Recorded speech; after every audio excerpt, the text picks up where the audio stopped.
Eu vou começar aqui com uma pequena ilustração e depois eu vou entrar mais profundamente no texto, certo? E vocês vão poder me acompanhar todo esse momento da sarça ardente. Quando eu era mais novinho, talvez você se lembre de algumas histórias de quando você era mais novo.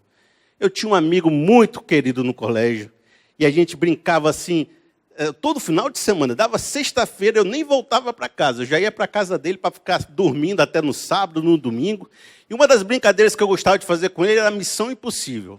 Era o seguinte, eu fazia assim, abria um papel, a gente desenhava a planta do prédio dele, a planta do prédio seguinte, eu ia invadir o prédio seguinte, pulando pelo muro, naquela época não tinha aquele negócio, e fazer alguma traquinagem no prédio seguinte. Então ele ficava com o walkie-talkie lá em cima, ele morava no 7º andar, me olhando embaixo, dizendo, o vigia não está olhando não, pode ir.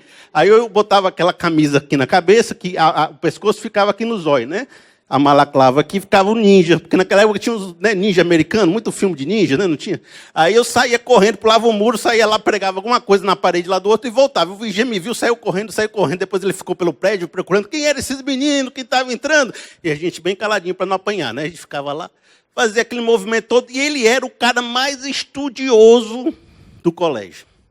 Tirava 9, 10, 9,5, 9,7, dava ódio, porque você estuda pra caramba e tira 7. O rapaz parece que não faz nem esforço e tira nota 10. E você fica, rapaz, que caba estudioso. Outro dia eu fiquei pensando, o que aconteceu com esse rapaz, né? Será que ele fez alguma coisa legal na sociedade? Será que ele se tornou um político? Será que ele virou um médico? Será que ele... O que aconteceu com esse cidadão, né? Tem aqueles filmes americanos que a gente assiste, você já viu aqueles filmes americanos que tem aqueles reencontros da classe de 80, reencontro da classe de 90, sempre tem aqueles filmes que o cara vai, a mulher tenta entrar naquele vestido da época da formatura, aí faz um regime porque vai encontrar um antigo amor lá naquela classe, né? Não tem isso? Aí tem um nerd que foi nerd a vida toda, aí conseguiu ganhar uma grana, quer mostrar como se deu bem, aí vai voltar para a classe. Tem uns filmes americanos que é assim, né? Aqui no Ceará também tem uns encontros. Outro dia o Glauber disse que foi filmar um encontro ali de uma classe antiga, e tinha um rapaz de 70 e tanto lá que se formou. Olha só. Tem esses encontros antigos. Como é que está o pessoal da sua época de colégio, hein? Você lembra? Eu lembro de uns 20%, o resto eu esqueci, a mente foi apagando na memória. Só os mais amigos mesmo eu lembro. O pessoal tudo se deu bem? Aí eu fiquei pensando, como é que seria o reencontro da sala do Moisés, né? O Moisés, se tivesse um reencontro da turma do Moisés, nessa época da vida do Moisés, como é que seria? E aí eu quero começar com esse versículo, repetir esse versículo que diz, Atos 7, 22, Moisés foi educado em toda a sabedoria dos egípcios e veio a ser poderoso em palavras e obras. E ele foi educado e era o melhor aluno da sala, ele era poderoso em palavras e em obras. Aí estava o pessoal da sala do seu Moisés reunido. E eles falaram, um rapaz que desenhava muito, ele disse, o que aconteceu contigo? Não, virei projetista de pirâmide, é no Egito, né? Pirâmide, estou fazendo umas pirâmides grandes, um negócio nos blocos grandes. O outro rapaz falou, rapaz, eu virei um comerciante de especiarias, eu estou viajando pelo mundo. O outro rapaz virou um estrategista militar. Aí chegou uma moça e falou, e cadê Moisés? Ele era o melhor da sala, ele era o mais estudioso, o mais sábio, ele era mais tudo. Cadê Moisés? Você, fulano, você aí que está viajando, você sabe onde é que está o Moisés? Aí ele pegou o canapézinho que estava comendo, bola de Pokémon, disse, vem cá. Te contar, Moisés está acabado. Eu passei ali por Midian, se você vê o que eu vi, Moisés está acabado. Vejam só, se lembra que ele matou aquele egípcio? Saiu fugido daqui? Se lembra? Pois eu passei por lá e aconteceu o seguinte, Atos 7, 29, Moisés fugiu para Midian, onde ficou morando como estrangeiro, e teve 2 filhos. Passado 40 anos, Moisés pastoreava o rebanho do seu sogro, que era sacerdote de Midian. Um dia levou o rebanho para o outro lado do deserto e chegou a Horebe, o monte de Deus. Aí a pessoa fala assim, gente, está pastoreando. E nem as ovelhas dele, é do sogro dele, está trabalhando no negócio da mulher, do pai da mulher. Nem ovelha ele tem e está num deserto. Não tem nada. O cara com tanta capacidade. Poderoso em palavras e obras, e toda a sabedoria, o melhor da sala, lá num lugar deserto, não tem nada. Sabe esse Monte Horebe? Se você for ver, parece assim Marte. Aquela fotografia do negócio que vai de Marte, assim, que tira, parece Marte. Não tem nada, o rapaz lá sozinho. Parece aquele dia que você está viajando no carro, passando assim pelas estradas, Aí você está aqui, matagal, matagal, matagal, matagal, horizonte, aí tu vê uma casinha desse tamanhozinho, lá do longe assim, você diz assim, rapaz, se eu morasse naquela casa, hein? Não tem nada. O que eu ia fazer da vida? Tudo que eu aprendi, tudo que eu faço, todas as minhas capacidades, naquela casinha lá, não tem nada, não tem energia elétrica, não tem luz, não tem nem televisão, deve ter. Quem é que mora lá, rapaz? Moisés. Aí o cara olha assim, rapaz, Moisés, viu? Tinha tudo para ser o melhor da turma. Se hoje fossem falar de você numa turma de reencontro, como é que seria a tua história? Seria boa? Seria ruim? Estaria lá no meio do deserto? O deserto na Bíblia tem essa característica. De tanto falar de deserto na Bíblia, ele virou um termo. Um termo que simboliza um momento de desconexão. Você estava vivendo sua vida de um jeito e estava ali muito estressante, e não tinha tempo para pensar em outras coisas, muito acabado, muito nervoso, muitas coisas acontecendo. De repente veio um problema, uma doença. E aí o médico diz que você não pode mais trabalhar. Aí você é retirado, dá uma desconexão do que você está vivendo, é colocado em outro lugar e você não pode mais fazer aquilo que você fazia todo dia, não tinha tempo para pensar em fazer nada. Aí nesse momento limitado, restrito, você começa a fazer uma reflexão que você nunca faria se não tivesse saído daquela situação. E aí, uma vez que você está aqui restrito, limitado, você começa a pensar, Deus, por quê? O que aconteceu? Deus te dá uma palavra, e aí você volta do seu deserto de uma maneira transformada. E isso virou a simbolismo do deserto na Bíblia. Todo mundo que passa por esse período de deserto, ele traz uma nova palavra, ele pensa alguma coisa nova e volta renovado. E esse simbolismo, muitas vezes, ele é romântico. Ele diz assim, é a escola de Deus. Você vai no deserto aprender a ouvir Deus falar. No deserto é um lugar onde você se redescobre. Mas ninguém fala que o deserto é peia pra caramba. O cara vai sofrer no deserto, rapaz. Ele vai ficar abandonado pelo pastor, abandonado pelo pai, abandonado pelo esposo, abandonado pela prosperidade, abandonado pela saúde. O cara está lá numa situação que é ruim. A gente romantiza, mas você já conversou com alguém que está no deserto? Meu irmão, o cara fala assim, quanto Deus você vai me tirar daqui? Deus se esqueceu de mim. Deus não me ama mais. É um clamor danado que o cara faz. É uma sofrência.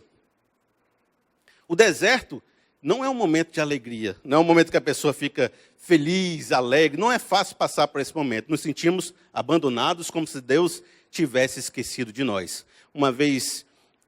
Também uma coisa que eu percebo é que no deserto a pessoa pensa assim, será que minha vida nunca mais será alegre? Porque quando o período é demorado, a tendência é que você comece a só olhar coisas boas no seu passado. Uma vez eu vi uma autora de livros que ela fez um sucesso muito grande num momento da vida.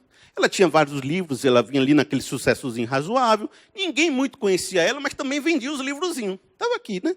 Um dia ela fez um livro que virou best-seller. Saiu na capa de todo lugar, um negócio... O livro vendeu assim, os outros aqui, certo? Só que nunca mais na vida dela ela fez isso de novo. Ela continuou vendendo os livrozinhos aqui. Só que na cabeça dela, olha a pressão. O melhor momento da minha vida foi no passado. Nunca mais eu vou ter um sucesso como aquele. O maior sucesso da minha vida já passou. Agora só sou uma reprodução do que eu já fui. No deserto você pensa assim, quando demora, será que um dia eu vou poder me casar de novo? Será que um dia eu vou poder ter uma restauração? Será que um dia eu vou poder ter dinheiro de novo na minha vida? Será que Deus ainda me ama?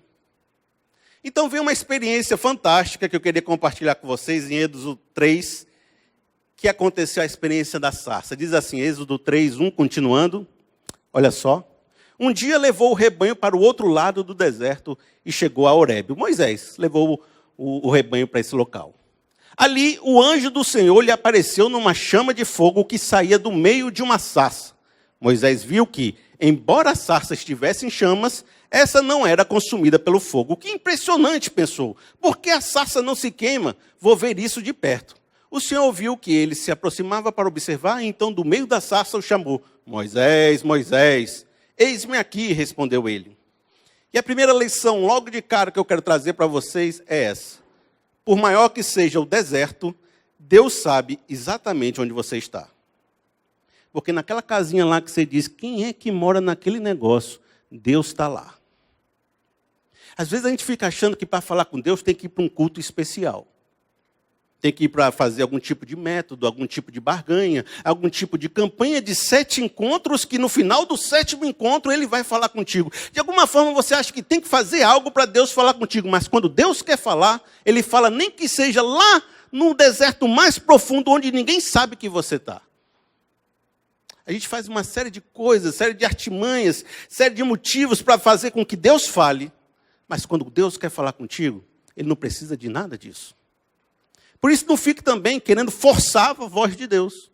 Há um tempo determinado, há um tempo certo para cada propósito.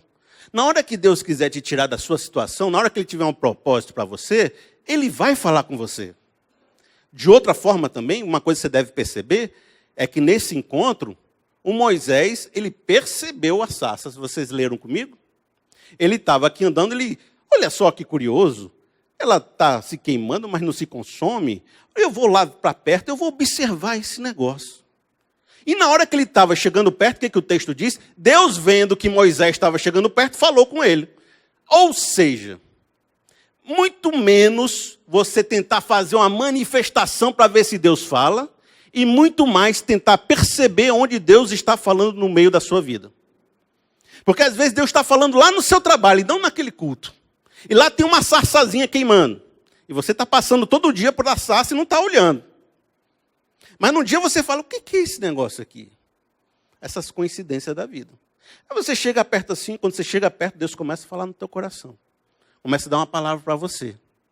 Então você tem que estar atento e perceber os movimentos de Deus na sua vida, porque Deus nunca esteve distante.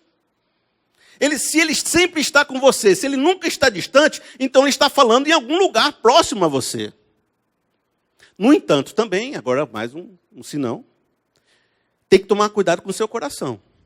Porque diz que o coração do homem é enganoso.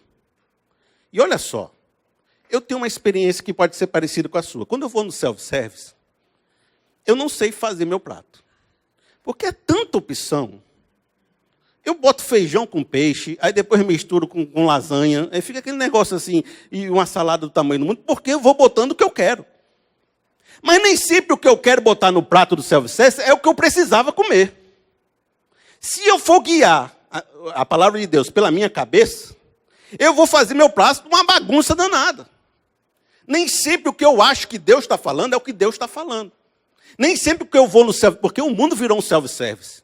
Você vai na internet, tem pregação de todo jeito.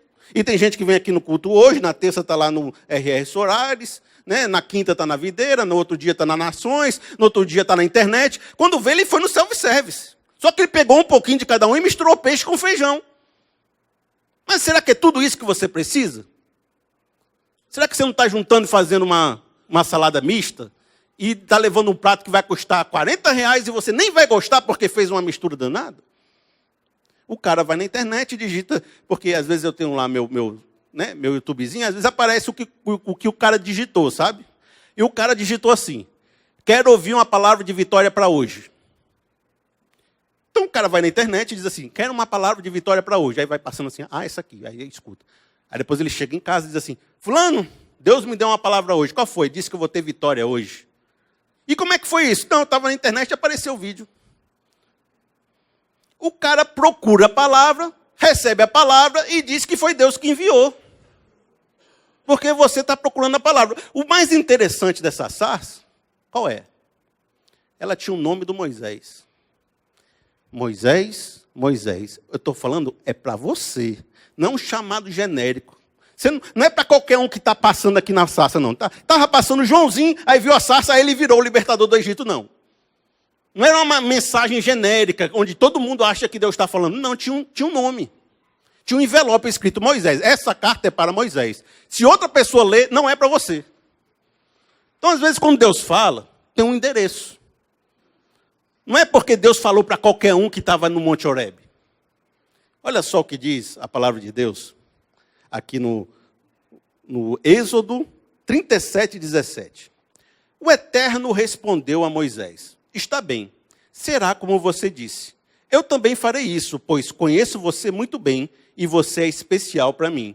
Eu conheço você pelo nome. Uma das questões que Deus está falando aqui com Moisés é que desde o começo, Deus sabia quem era Moisés. e que conhecia ele muito bem, e ele era especial. Por isso que toda palavra que Moisés recebeu tinha um endereço fixo.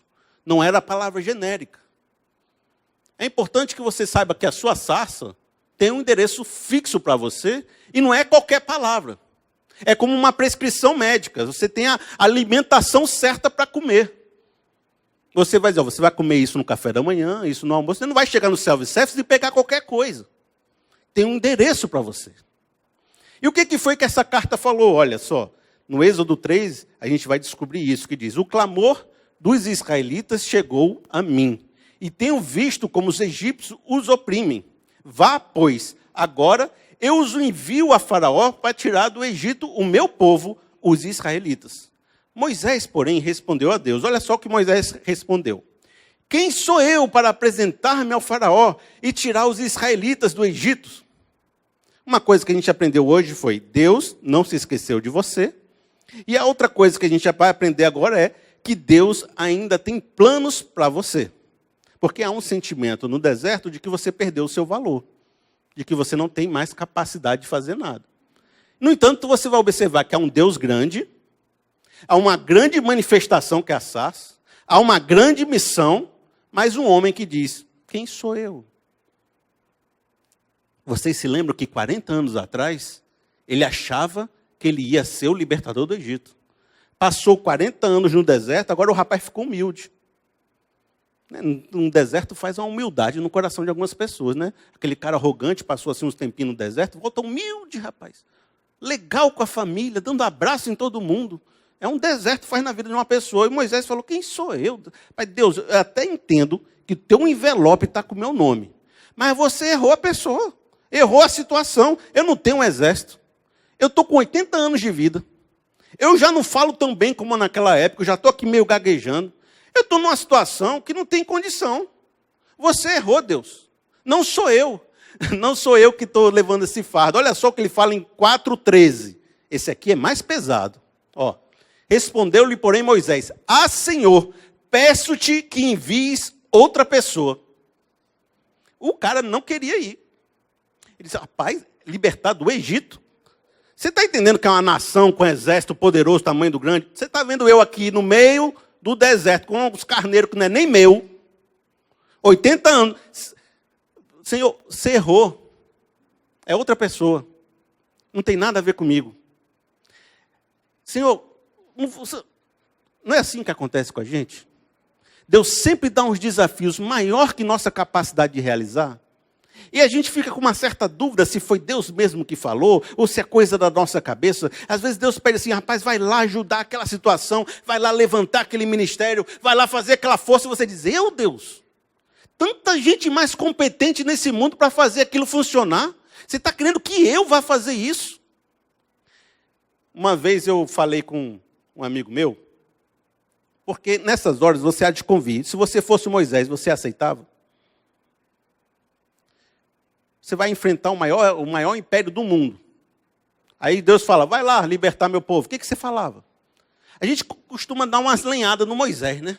Dizer assim, ele foi, se não teve fé, foi uma pessoa insegura, ele ficou argumentando com Deus, ele era uma mula teimosa, mas você ia libertar lá o Egito? Tu não faria umas 15 perguntas antes, não, para Deus? O FAQ de Deus. Como é que vai ser isso? Como é que vai ser aquilo? Como é que vai fazer aquilo? Para Deus ir respondendo.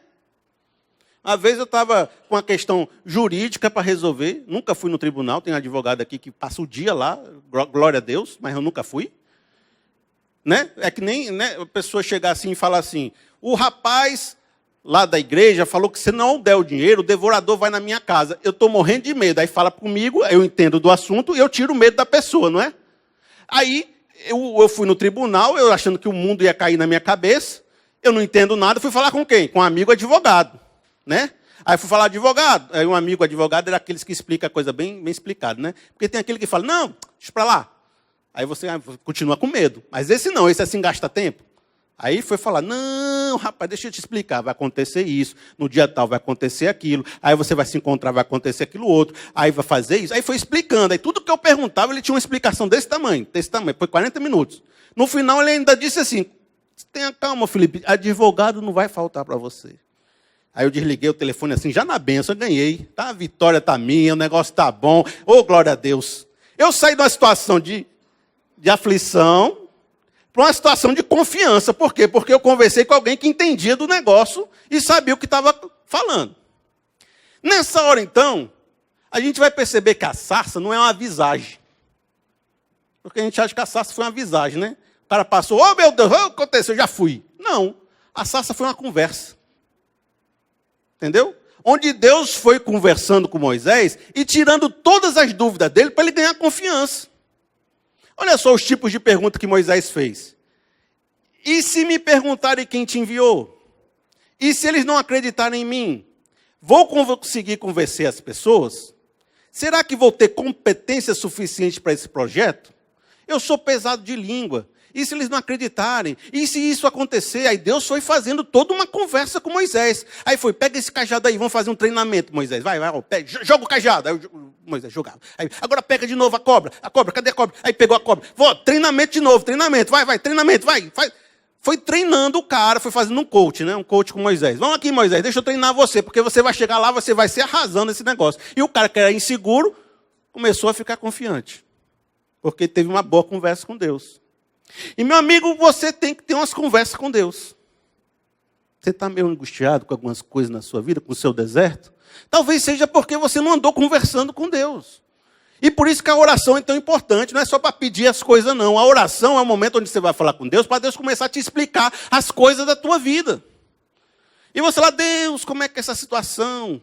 Eu também não acredito naquelas orações muito cerimonial, não. Aquela coisa, nosso Deus, nosso Pai. Aí parece que foi uma cerimônia, né? Parece que você conversou com Deus mesmo. Eu gosto daquela oração que você está assim, na rede, no ônibus.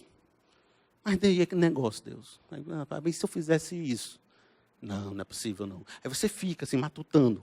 Aquela conversa na cabeça. Aí, de repente, vem uma palavra de Deus. Você diz, é mesmo, Deus? Oh, glória. Aí você volta e começa a perguntar de novo. Quando você sai dessa conversa assim, que é de uma hora assim com Deus, você sai muito mais confiante. Por isso, amigo, aprenda a conversar com Deus. Aprenda a fazer como eu conversei com meu amigo. Não foi? Eu estava inseguro, fui lá conversar com meu amigo, voltei seguro.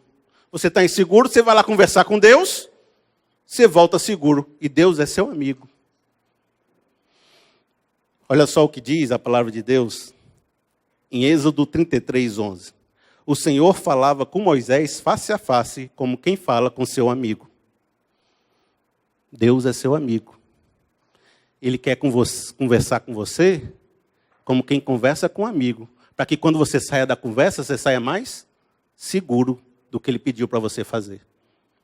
Eu já vou chamando aqui o Alexandre para ele tocar ali uma música, que é uma música que diz assim, não existe nada melhor do que ser amigo de Deus. Todo mundo conhece essa música, muito bacana. Mas eu queria só falar umas palavrinhas para você agora. Você está vivendo um deserto? Pode ser, meu amigo, que essa história que eu contei no início, na minha ilustração, foi um pouquinho chata para o Moisés, não foi? Lá naquele reencontro da turma, todo mundo falando mal do seu Moisés. Mas sabe o que aconteceu? Eles falaram mal porque Moisés ainda estava no meio da jogada. Porque depois você vai perceber que ele se tornou um dos caras mais inspirativos do mundo.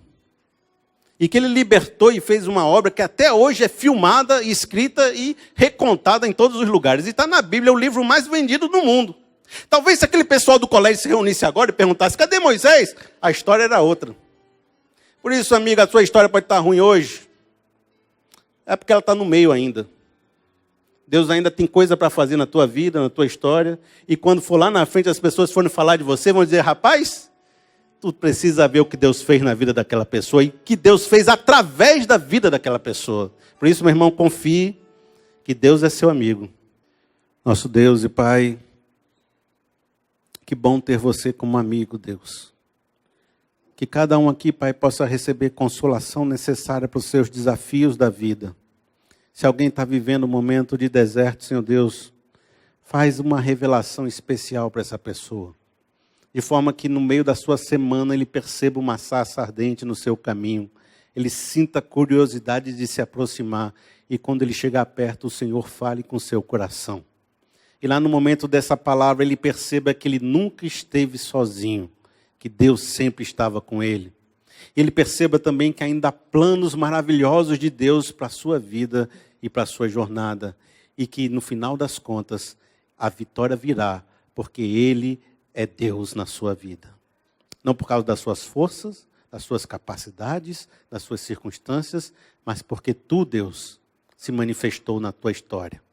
Senhor Deus, vai trabalhando agora na história de cada um aqui e faz, Pai, uma linda história com a vida das pessoas aqui presentes. Que Deus possa estar abençoando também esse dia que ainda vamos lutar com Ele e também a nossa semana para que ela seja a mais abençoada possível.